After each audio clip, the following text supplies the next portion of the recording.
I was a member of the high-level panel on peace operations appointed by Secretary-General Ban Ki-moon, and a key phrase which has become something of a mantra is the primacy of politics, and one must always remember that electoral processes are there to serve political processes. And I don't believe one should be dogmatic or doctrinaire about questions of timing, about when it's right to hold an election in the first place, whether it's right to stand back and delay a process in order to improve the political context for it. One should have the most active engagement with political actors and also civil society to create a context in which the electoral process really will serve the consolidation of peace. And there, the obstacles are the extent to which the contending parties in the country are willing, first of all, to agree a framework within which an election is to take place, and then to be willing to accept an outcome, even if it's not the one that they most favour. And that, of course, makes managing through an electoral process an intensely political task in which a good technical exercise is important, but it's not the ultimate goal. It, of course, requires the United Nations itself to be joined up in its political and technical work. It's really a key task for a special representative of the Secretary-General or a special envoy to help manage the politics around an election and to engage intensely with the parties to try to make sure that the electoral process is on track, that it isn't rushed into with unrealistic expectations, but on the other hand, that it isn't frustrated by those who see their interests perhaps in not going through with an election. And at the same time to try to ensure that the relationships are there amongst the national actors and with the UN to manage the post-electoral situation. Of course, ideally, one wants there to be a view that winner takes all is not the outcome of an election, that of course it's going to determine who's at the centre of political power, but that still should leave scope for those who haven't won the election to have their proper place in the future political management. Now, that's not always there, so that too is a key UN political task, both before and then immediately after an election. In Nepal and in Libya, the outcome of elections was in many ways unexpected.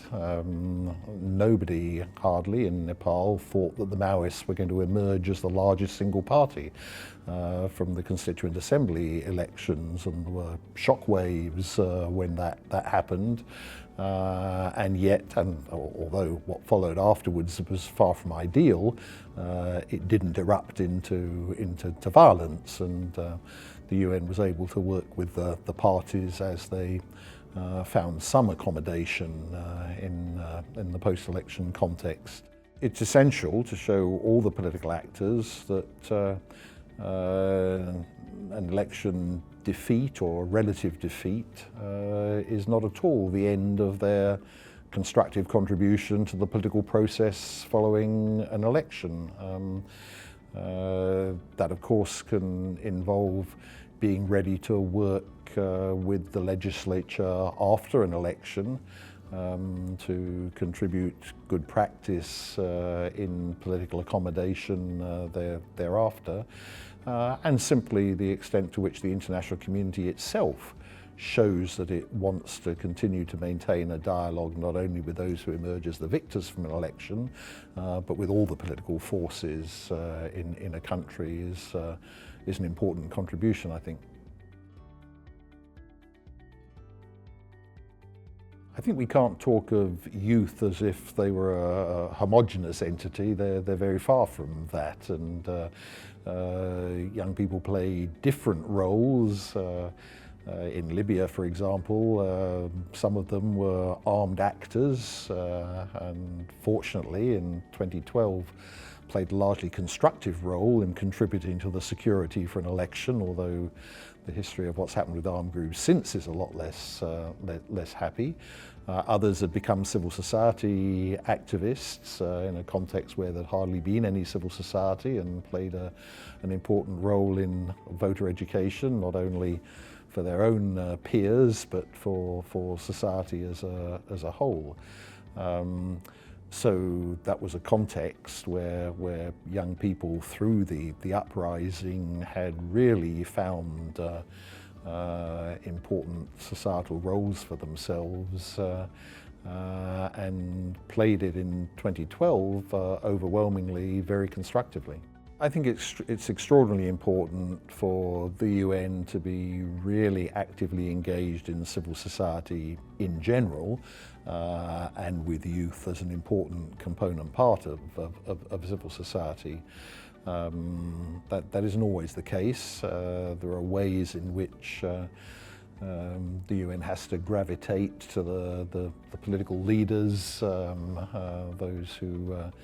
are already in positions of authority, but constantly the UN presence should make sure that it is open. Of course, the extent to which youth themselves are organised makes that easier or more difficult, but it should always be in the mind of a UN presence to not stick to the closed-door discussions with the political elite, but to be as open as possible to civil society, including young people.